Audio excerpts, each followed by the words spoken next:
أعوذ بالله من الشيطان الرجيم. بسم الله الرحمن الرحيم.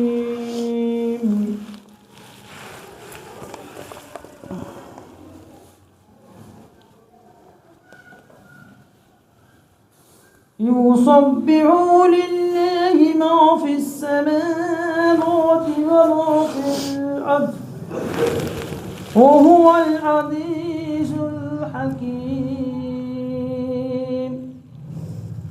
يا أيها الذين آمنوا لما تأكلون ما لا تفعلون إن الله يحب الذين يقاتلون في سبيله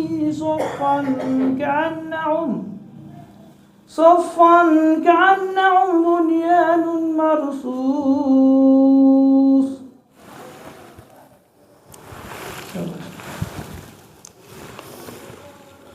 السلام عليكم ورحمة الله وبركاته. إن الحمد لله نحمده ونصلي على رسوله الكريم. أما بعد، أعوذ بالله من الشيطان الرجيم. بسم الله الرحمن الرحيم. ما من مولود إلا يولد على الفطرة فآباؤه يحودونه وينصرانه ويمجسونه. وقال النبي صلى الله عليه وسلم: كل غلام رحينة بعقيقة تذبح عنه يوم السبي ويهلق الرأس. সম্মানিত উপস্থিতি, আজকের এই সভার সঞ্চালক বা সভাপতি এবং কালুপুর, খড়িবোনা, রমাকান্তপুর মিলিয়ে যে জমিয়তে আহলে হাদিসের একনিষ্ঠ কর্মীবিন্দু উপস্থিত এই খড়িবোনার জামে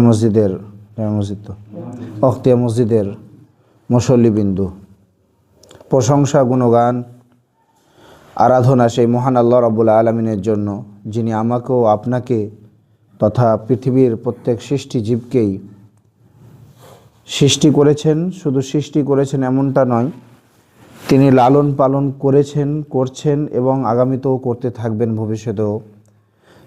যদি আমরা তার ইবাদত করি, আমরা তার প্রশংসা করি কিংবা না করি, তাই আমরা সংক্ষিপ্তভাবে আল্লাহ তাআলা প্রশংসা করব। সকলে বলুন আলহামদুলিল্লাহ।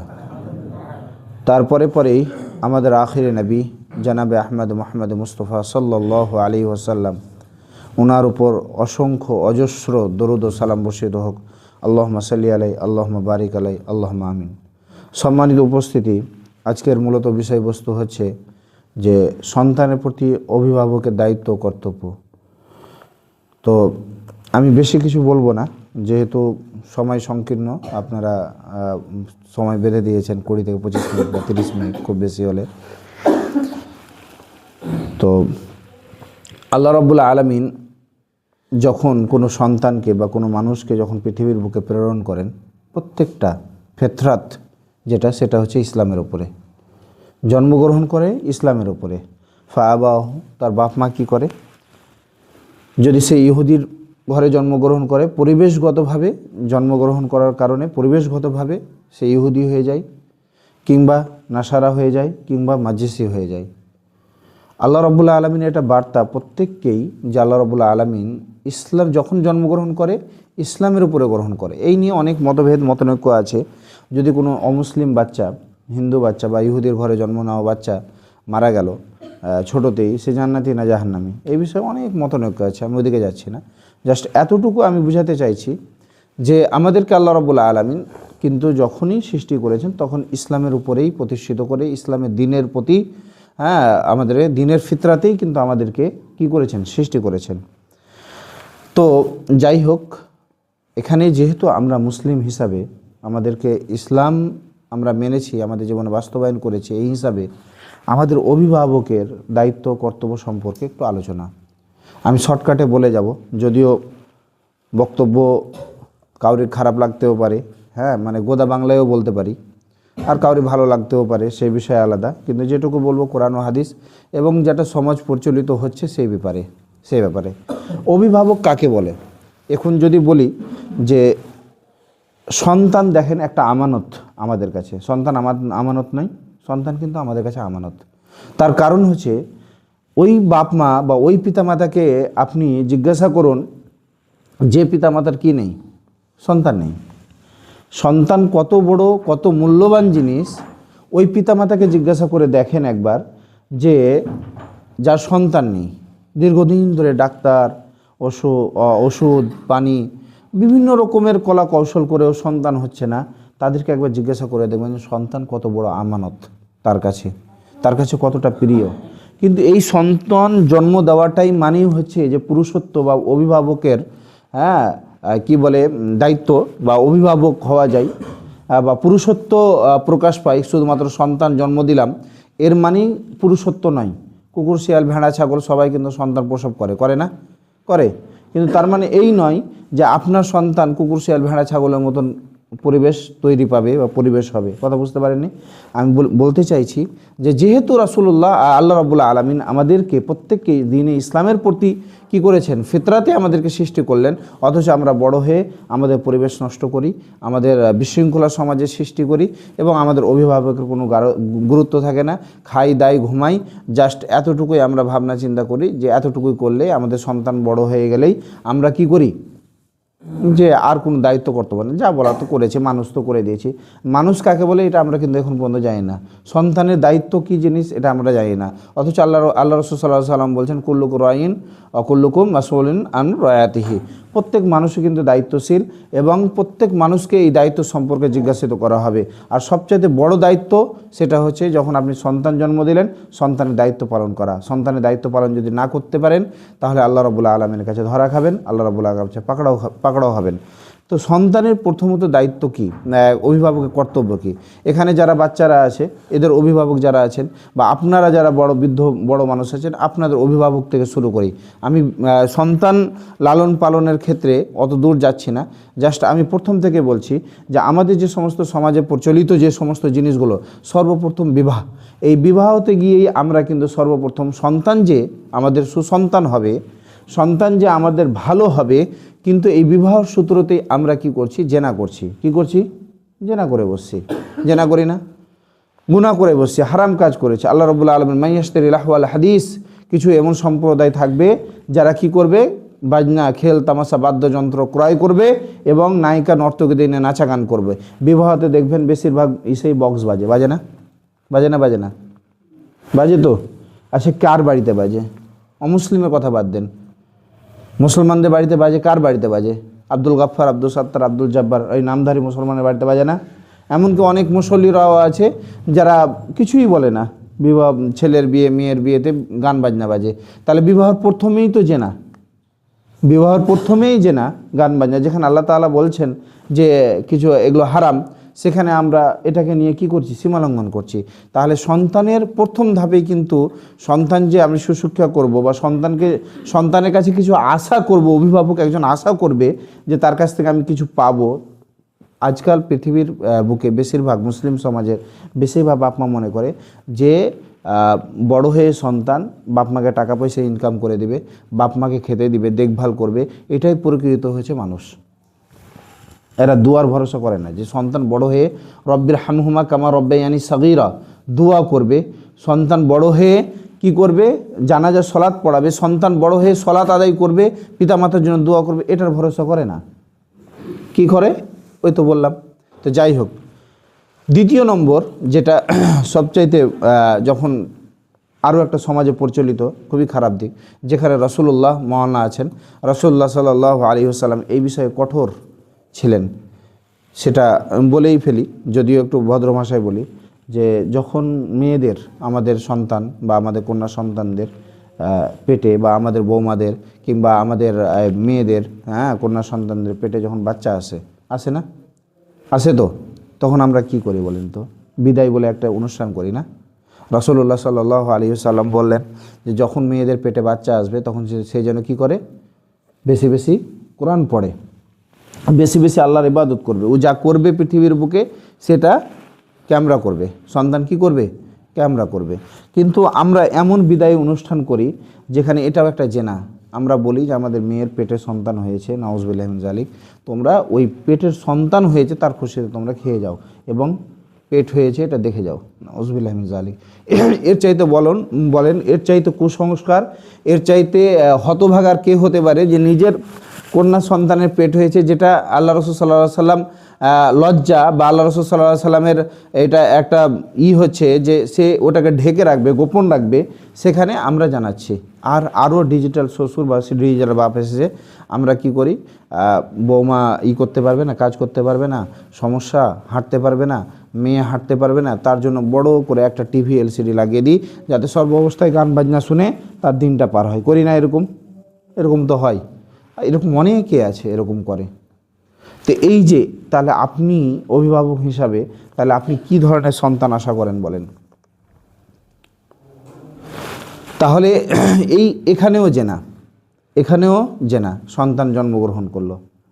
সন্তান যখন জন্মগ্রহণ করলো, এবার আমাদের কার্যকলাপ, সন্তানের অভিভাবকের যে কর্তব্য দায়িত্ব, আমরা যেটা করি কি, বেশিরভাগই আমরা যে জিনিসটা করি সেটা হচ্ছে মৌলভী সাহেবকে ফোন করি, মৌলভী সাহেব আমার ব্যাটা হয়েছে, কোন কানে আজান দেবো আর কোন কানে একামত দেবো, বলে না মৌলভী বলে না, কোন কানে আজান দেবো? হ্যাঁ, আজান দিতে হবে। একামতের ফতোয়া আমি দিচ্ছি না, বা একামত দেওয়া যাবে না এই বিষয়ে নিশ্চয় ওলামা ইকরাম বলেছেন বা আলেম বলেছেন।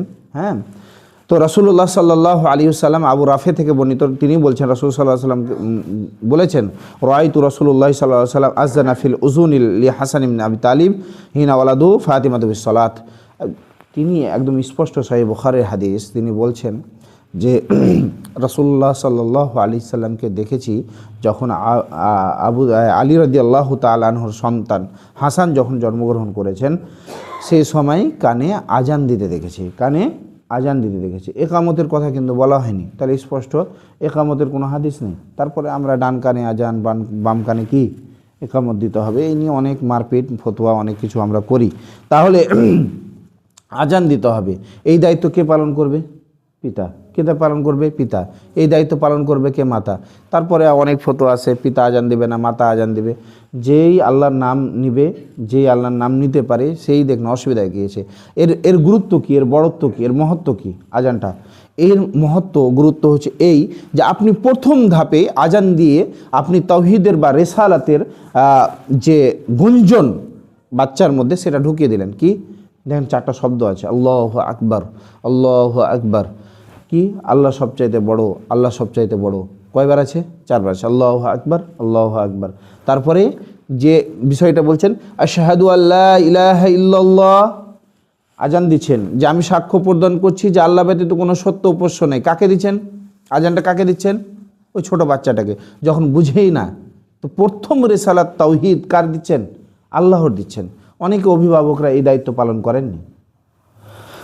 বাচ্চা হয়েছে, মিষ্টি খাইয়েছেন, এই করেছেন, সেই করেছেন, সব কিছু করেছেন, কিন্তু এই দায়িত্বগুলো পালন করেননি। তারপরে কি? আশহাদু আন্না মুহাম্মাদান, আশহাদু আল্লা ইলাহা ইল্লাল্লাহ ওয়া আশহাদু আন্না মুহাম্মাদার রাসূলুল্লাহ, এবং সাক্ষ্য প্রদান করছি যে মুহাম্মদ সাল্লাল্লাহু আলাইহি সাল্লাম হচ্ছে আল্লাহর রাসূল। এই 4টা শব্দ যখন বলা হলো রিসালাত, তারপর এটাও বুঝিয়ে দিচ্ছেন যে হাইয়া আলাস সালাহ, তুমি কিন্তু বড় হয়ে নামাজের দিকে এসো, নামাজের দিকে ফিরে এসো।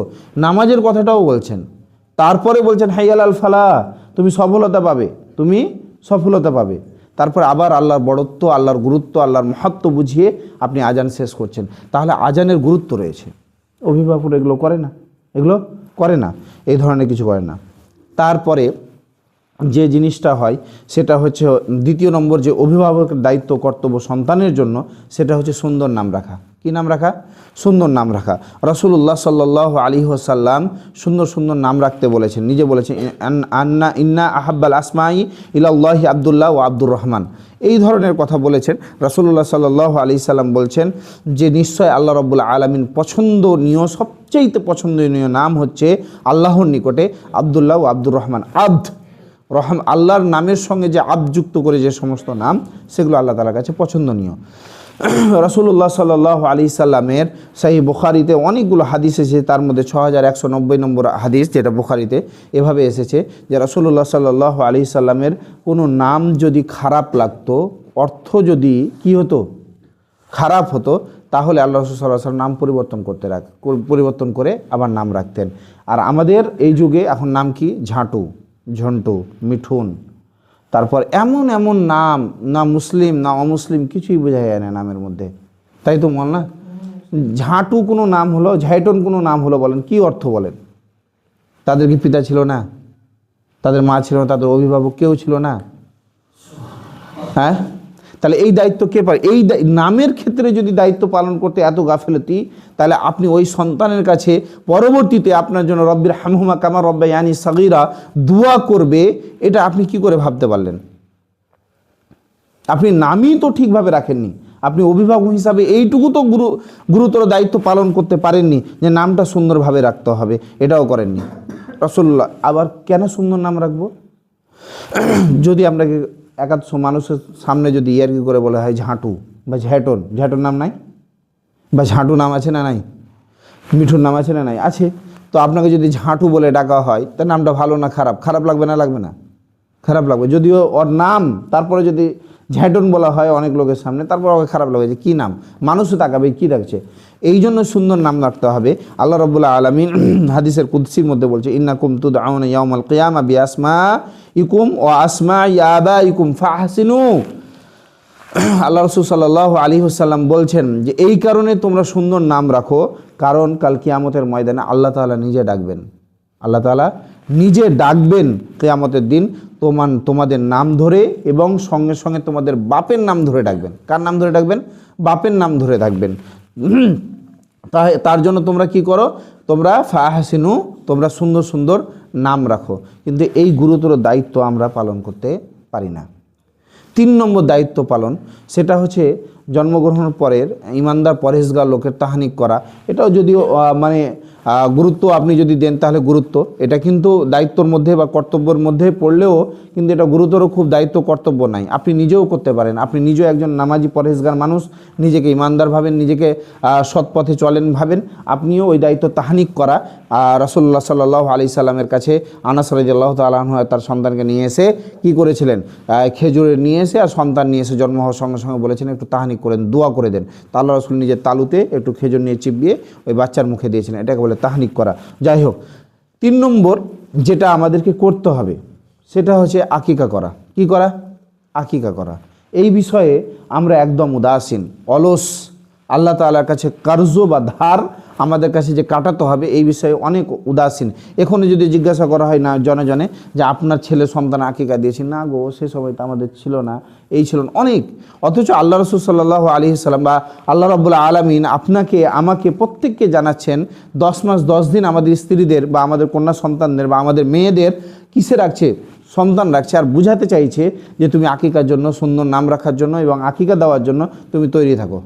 এটা তো একদিনের ব্যাপার নয়, এটা কি একদিনের 2 দিনের ব্যাপার যে আজ বিয়ে ঠিক হলো কালকে বিয়ে হয়ে যেতে পারে, দেখ খানা করলাম না, এটা কি তাই? দীর্ঘদিন ধরে চলে, এর 10 মাস ধরে চলে। ডাক্তার পানি কত কি করেন না? তো তখন থেকে তো আপনার সুন্দর নাম রাখা এবং আকিকা দেওয়ার আপনার নিয়াত করতে হবে, কিন্তু এই ব্যাপারে মানুষ উদাসীন। সামুরা রাদিয়াল্লাহু তাআলা আনহু থেকে বর্ণিত, তিনি বলছেন কুল্লু গোলামিন রাহিনাতুন বিআকিকাতি তুযবাহু আনহু ইয়াউমুস সাবি ওয়া ইহলাকু রাসুহু। রাসূলুল্লাহ সাল্লাল্লাহু আলাইহি ওয়াসাল্লাম বলেছেন প্রত্যেকটা ছোট শিশু সন্তানদের পক্ষ থেকে আকিকা করতে হবে, জবাই করতে হবে। আকিকা ইয়া কোন দিন? আনহু ইয়াউমুস সাবি, সেটা হচ্ছে 7ম দিনে। কিন্তু নিজের ফতোয়া নিয়ে নিয়েছি আমরা, নিজের স্বার্থের দিকে তাকে ফতোয়া নিয়ে নিয়েছি। ওটা কখন হবে? 7 দিনেও দেওয়া যায়, 14 দিনেও দেওয়া যায়। এখন কিছু আলেমদের ফতোয়া 14 দিনেও দেওয়া যায়, 21 দিনেও যায়। আবার অনেকেই আমাকে কিছুজন এই গরু একদিন জবাই করতে ডাকতো আগে বিবাহতে, আমার খুব মনে পড়ে। 2-1জন আমাকে এরকম ডেকেছে, তো বলছে মুল্লি সাহেব যার বিয়ে দিচ্ছি ওর নাম এই। তা বলছে নাম তো আমি জানি। তো বলছে না, ওর আকিকাটাও তো দিয়ে দিতে হবে, ওটা হচ্ছে আকিকা দিয়ে। আশ্চর্য ব্যাপার, এই কুসংস্কারও রয়েছে যে বিয়ের দিনে আকিকা দিতে হবে। আপনাদের দিকে আছে কিনা বলতে পারবো না, তবে এই ধরনের কুসংস্কার অনেক জায়গায় আছে যে আকিকা দিতে হবে। সেটা হচ্ছে আনাবি মাযহাব। কুমারপাড়ায় যখন থাকতাম তখন দেখেছি যে বিয়ের সময় আকিকা। অর্থাৎ এই ধরনের যদি গুরুতর দায়িত্ব যদি পালন করতে আমরা অক্ষম হয়, তাহলে আমাদের সন্তানের কাছে আমরা কি আশা করি বলেন? আমরা কি আশা করব যে সন্তান যে মানুষ করব, তা আমরা এই সমস্ত রাসূলুল্লাহ সাল্লাল্লাহু আলাইহি সাল্লামের বাণী, রাসূল সাল্লাল্লাহু আলাইহি সাল্লামের আদেশকে যদি আমরা নিষ্ক্রিয় করে দিই, ডাস্টবিনে ফেলে দিই, আমাদের নিজের মন মতন যদি আমরা চলাফেরা করি, প্রথম থেকে আমাদের সন্তানকে যদি এভাবে গড়ে না তুলি, তাহলে তো আমাদের সমস্যা। 4 নম্বর হচ্ছে যেটা বলা হয়েছে যে ইহলাকু রাসাহু, সাদকা করা। আমাদের যদি এখন ডাক্তার পদ্ধতিতে মাথার চুল কাটতে নিষেধ করে, নাড়া আমরা জানেন ভালো করে নিষেধ করে, ওই সমপরিমাণ সাদকা করে দিতে হবে। চাঁদির কথা বলা হয়েছে যে চাঁদির ওই সমপরিমাণ চুলের ওজন বরাবর বা চুলের ওজনের সমান, চাঁদির টাকা আপনাকে দিয়ে দিতে হবে, সাদকা করে দিতে হবে। ঠিক আছে, 7ম দিনে চুল এবং আকিকা কাটতে হবে, আকিকা জবাই করতে হবে। অথচ এই আকিকার ব্যাপারে আমরা অনেকে উদাসীন। যাই হোক, 5 নম্বর হচ্ছে খাতনা করা। বাস, এটা হচ্ছে আসল খাতনা, এটা হচ্ছে মুসলমান। রাসূলুল্লাহ সাল্লাল্লাহু আলাইহি ওয়াসাল্লামের সবচাইতে গুরুত্বপূর্ণ একটা, সেটা হচ্ছে খাতনা করা, যা ইব্রাহিম আলাইহিস সালামের রীতি বা ইব্রাহিম আলাইহিস সালামের সুন্নাহ অনুযায়ী সেটা আমরা করি। ইব্রাহিম আহনাফের শরিয়ায় ইব্রাহিম আলাইহিস সালামের শরিয়া ছিল আহনাফ। তো এই আহনাফের শরিয়া অনুযায়ী আমরা কি করি? খাতনা করি। কিন্তু এই খাতনার টাইমে আমরা বিরাট গুনাহ করে ফেলি। কি করি? খাতনা করার টাইমে আমরা লোককে ডাকি, খানা করি, যা একদমই বেদাত। এই বেদাত এবং এই শিরক, এই হারাম কাজ, এই জেনাতে ভরপুর। তাহলে আপনার সন্তান বেড়ে উঠবে বা আপনি যে দোয়া পাবেন পরবর্তীতে, এই আশা কি করে করছেন? প্রথমে সন্তান জন্মগ্রহণের প্রথম প্রস্তুতিতে আপনি জেনা করেছেন, তারপরে সন্তান আসলো পেটে তখনও জেনা করছেন, তারপরে তারপর আপনি দায়িত্বই পালন করলেন না, পিতা। আমি আবারও বলছি, পিতা অভিভাবক মানে এই নয় যে সন্তান জন্ম দিলেন আর খাইয়ে দিয়ে মানুষ করে রাজমিস্ত্রি পাঠিয়ে দিলেন আর নামাজ সালাত যা গেল, আপনি কোনো দায়িত্ব গুরুতর পালন করলেন না। বড় একটু বৃদ্ধ হয়ে বলছেন, আমি বেটাকে এত খাইয়ে দিয়ে মানুষ করলাম, এই করলাম সে করলাম, বেটা এখন হেড মিস্ত্রি, আমাকে টোটালি দেখে না, টাকা পয়সা দেয় না। আপনি ওই আদর্শ শিক্ষা দেননি না, আপনি গুরুতর দায়িত্ব পালন করেছেন, আপনি গুরুত্ব দিয়েছেন আপনার সন্তানের প্রতি আপনি দিবে না, এটাই বাস্তব। আপনি আশা কি করে করেন, তাই না? 6 নম্বর, যেটা আমি শর্টকাটে ছেড়ে দেবো, টাইম হয়ে গেছে, সেটা হচ্ছে এই যে আল্লাহ রাব্বুল আলামিন কোরআন মাজিদের মধ্যে নিয়ে এসেছেন যে সবচাইতে বড় জিনিস, এটা মানুষ করে না। একটা সন্তান জন্মগ্রহণের পূর্বেই আপনাকে কি করতে হবে? রব্বি হাবলি মিনাস সালিহিন, এই দোয়া বারবার করতে হবে। এই দোয়া তো পাঠ করি না আমরা, যদি আরবিতেও না জানি, সন্তান পেটে আসার পরে যদি এই দোয়াটা বলি কমপক্ষে, হে আল্লাহ, তুমি আমার স্ত্রীর পেটে যে সন্তান দিয়েছো সেটাকে তুমি সুসন্তান হিসাবে জন্মগ্রহণ দাও, সুসন্তান করতে পারি। নিয়াত থাকতে হবে যে আমি একটা আলেম বানাবো, নিয়াত থাকতে হবে আমি হাফিজ বানাবো, নিয়াত থাকতে হবে, সংকল্প নিতে হবে আপনাকে, মানে কি পরিকল্পনা আগে থেকেই করে নিতে হবে যে আমার সন্তান যদি কন্যা সন্তান হয় তাহলে আমাকে এইভাবে চলাফেরা করাবো। এই যে নিয়াত, এই নিয়াত মানুষ করেই না। সন্তান এসছে, বাচ্চা হবে না হবে, এই তো বাবু, ও ছুটে বেড়াচ্ছে, স্ত্রীও এদিক ওদিক ছুটে বেড়াচ্ছে, কোনো রকমের কোনো ভ্রুক্ষেপ নেই, কোনো কিছু নেই, সন্তানের কিছু নেই। আর বললাম না, বাচ্চারা আছে আর নিজের পেট বুক পিঠ সব দেখিয়ে বেড়াচ্ছে, আর ওই পেট নিয়ে যেখানে সেখানে লুকায়, যেখানে রাসূল সাল্লাল্লাহু আলাইহি ওয়াসাল্লাম লুকাইতে বললেন, জিনিসগুলোকে ঘরে থাকতে বললেন, অবস্থান করতে বললেন, বেশি বেশি কোরআন পড়তে বললেন, সে সময় দেখছি যে একটু কষ্ট হচ্ছে, বাইরে এসে যাদের সঙ্গে বসে বিড়ি বানতে গিয়ে এত নোংরা কথা, তারপর গান বাজনা সব সময় পড়ে আছে, ওই নিয়েই দিন কাটছে। বুঝতে পারলেন? কোনো রকমের গুরুত্ব নেই যে আমার সন্তানের প্রতি কী প্রভাব পড়বে। নাউজুবিল্লাহি মিন যালিক। সবচাইতে বড় জিনিস 6 নম্বর, এটা বলতে চাইছি এই কারণেই বলছি যে আল্লাহ রাব্বুল আলামিন বলছেন যে ইব্রাহিম আলাইহিস সালাম দোয়া করেছিলেন। কার জন্য দোয়া করেছিলেন? সন্তানের জন্য। কি দোয়া করেছিলেন? আল্লাহ তাআলা বলছেন, ওয়াইদ ক্বালা ইব্রাহিমু রাব্বি জাআল হাযা বালাদা আমিনা ওয়াজনুবনি ওয়া বানিয়া আন তা'বুদাল আসনাম। এই দোয়া করি না আমরা? করি না। আমাদের সন্তানদেরকে মূর্তি পূজা মেলাতে আমরা নিয়ে যাই, এখানে অনেক অভিভাবক আছেন, দাঁড়িয়ে ছেড়ে আছেন, মুসল্লি, নামাজ পড়েছেন, সব কিছু আছে। তারপরে আমাদের পোতাপতি বাহির থেকে আসে, নাতিন আসে, হাত ধরে আমরা কালুপুর মেলাটা নিয়ে যাই। অথচ ইব্রাহিম আলাইহিস সালাম দোয়া করেছিলেন যখন সন্তান জন্মগ্রহণ করেছিল, তারপরেই মুহাদ্দিস কেরামটা বলছেন এভাবেই বলছেন যে আল্লাহ রাব্বুল আলামিন বলছেন ওয়াইদ ক্বালা ইব্রাহিম আলাইহিস সালাম দোয়া করে, রব্বি জাআল, হে আমার রব, হে আমার পালনকর্তা, হাদাল বালাদা, তুমি এই যে সন্তান আমার জন্মগ্রহণ করেছে, যে শহরে, যে দেশে, যে গ্রামে, হাদাল বালাদা আমিনান, তুমি এটাকে নিরাপদ গ্রাম বানিয়ে দাও, নিরাপদ দেশ বানিয়ে দাও। নিরাপদ মানে হচ্ছে এই যে তার পরিবেশের জন্য কোনোদিন দোয়া করেছেন? আমরা খালি পরিবেশের দোষ দিই যে এই পরিবেশ, সেই পরিবেশ। কোনোদিন বলেছেন হে আল্লাহ রাব্বুল আলামিন, তুমি আমার পাড়া প্রতিবেশের পরিবেশকে তুমি সুন্দর করে দাও, তো ইসলামিক পরিবেশ করে দাও, তোমার শরিয়ত মোতাবেক পরিবেশ যেন হয়, এই দোয়া কখনো করেছেন? ইব্রাহিম আলাইহিস সালাম এই দোয়া করেছেন? তো নিজের সন্তান, আমার সন্তান জন্মগ্রহণ করেছে, আল্লাহ তুমি এই পরিবেশের সঙ্গে এমনভাবে খাওয়া যাতে তোমার দিনের পথে চলতে পারে, এই দোয়া কখনো করেছেন? ইব্রাহিম আলাইহিস সালাম বলছেন। শুধু তাই নয়, অজনুবনি, এবং কি করো, তুমি বাঁচিয়ে নাও, এই খারাপ পরিবেশ থেকে তুমি বাঁচিয়ে নাও। আর কি থেকে বাঁচাও? অবানি আনতা আবুদাল আসনাম, আর মূর্তি পূজা ইবাদত থেকে বাঁচাও, মূর্তি পূজার ইবাদত থেকে বাঁচাও। আমরা কখনো দোয়া করেছি?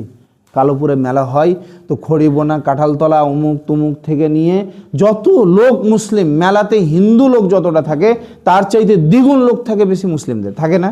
ভাই আমি কথাটা কি বললাম, থাকে না? এবং ভালো ভালো লোক যারা 5 ওয়াক্ত সালাত পড়ে, এই মেলাটাকে তারা মনেই করে না যে এটা অমুসলিমদের একটা অনুষ্ঠান, এখানে আল্লাহ তাআলাকে অপমানিত করা হচ্ছে, এখানে আল্লাহ তাআলাকে লাঞ্ছিত করা হচ্ছে, এখানে আল্লাহ এবং আল্লাহ রসুলকে ঘৃণিত করা হচ্ছে, হ্যাঁ, আল্লাহ এবং আল্লাহ রসুলের দ্বীনের ইসলামকে পদদলিত করা হচ্ছে। মানুষ, মুসলিম হতভাগা মানুষ বুঝতেই পারে না, এবং তাদের সন্তানদেরকে কি করে? মেলাতে নিয়ে যায়। তাহলে এই যে এই সমস্ত দায়িত্ব, আরও দায়িত্ব আছে, কোরআন পড়ানো, সলাতের ব্যাপারে দায়িত্ব, এগুলো আমার সময় নেই, আল্লাহ রাব্বুল আলামিন যদি কোনোদিন বাঁচিয়ে রাখে বলবো। তা আমি পরিশেষে বলতে চাই যে আমাদের জীবনটা বুঝলেন বরফের পাহাড়ের মতন। বরফের পাহাড় দেখেছেন? যারা দেখেছেন তারা মনে করেন যে বরফের পাহাড় কিন্তু একটু একটু একটু গলে পড়ে, কিন্তু পাহাড় এই নয় যে একটু একটু গলে পড়ে, কিন্তু পাহাড় যে গোটাই পড়বে না এমনটাও নাই, একসঙ্গেও পড়তে পারে, কারণ বরফের পাহাড়ের কি নাই? অস্তিত্ব নাই। তা আমাদের জীবনের দামের অস্তিত্ব নাই, একটার পর একটা বছর পড়তেই আছে, নাই?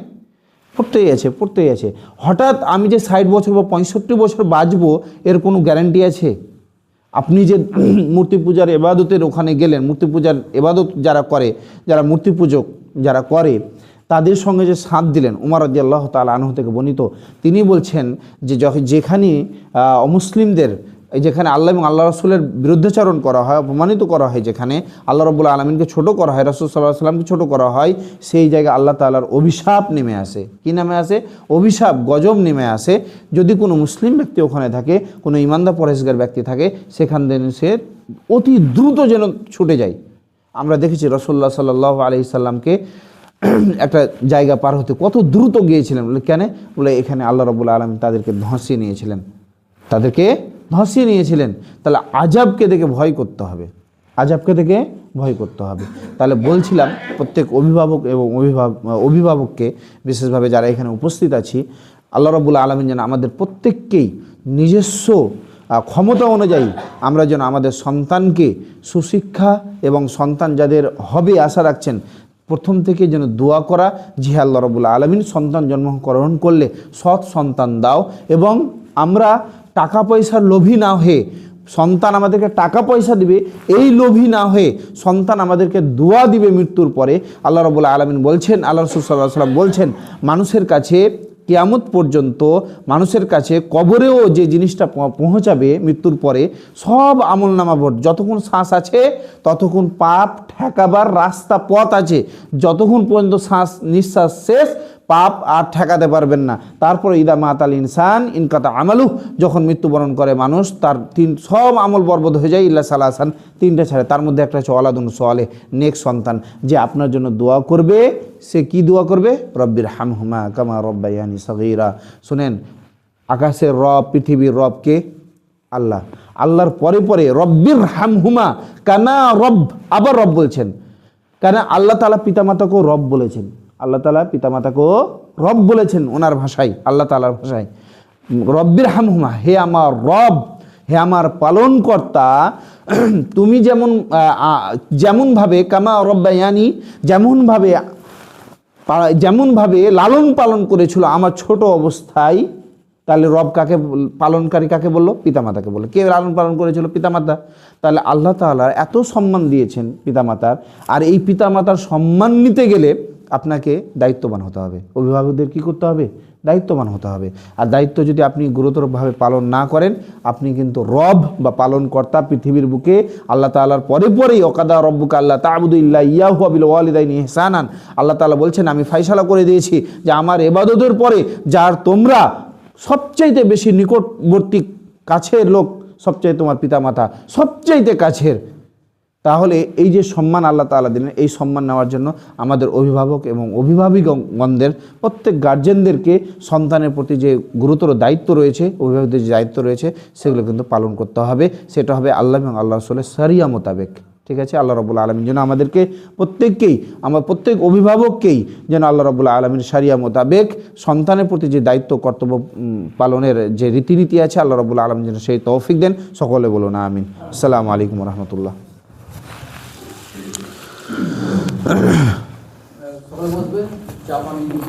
কাজম ভাই আমি গেলাম। হ্যাঁ।